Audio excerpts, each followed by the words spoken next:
Hello, hello mga ka-rainbow, magandang buhay. Maaga nga pala kami nagpunta sa Atocha, Madrid. 5:21 AM umalis sa Alcazar yung aming train. Tapos dumating kami dyan before 7. Dumaan nga pala kami sa may McDonald's, kaso ang open nila is yung takeaways lang. Kaya sa labas lang kami kumain. Ayan, ninabutan na kami ng liwanag dyan sa train station, mga alas 8 na yan. Tapos pagkatapos yan, isasakay pa kami ng isa pang train papunta sa Mostoles. Ay, ito nga, nandito na kami sa may Xanadu. Diyan muna kami mag-stay ng bulilit while waiting for Steven. Namiss nga namin ng bulilit itong mall na to kasi madala na kami mapunta dito. Malayo na kasi inuupahan naming bahay ngayon sa Alcazar de San Juan, dito sa may Xanadu. Noong nandito pa kami nakatira sa may Casa Rubios del Monte, malapit lang siya dyan. So halos every week kami nandito noon na namamasyal.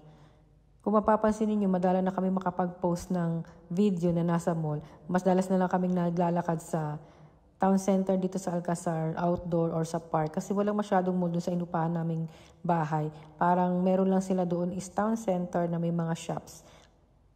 Ay, maglibot muna tayo habang wala pang tao kasi mas maganda mag-video kapag wala pang masyadong tao. Thank you for watching. Be kind.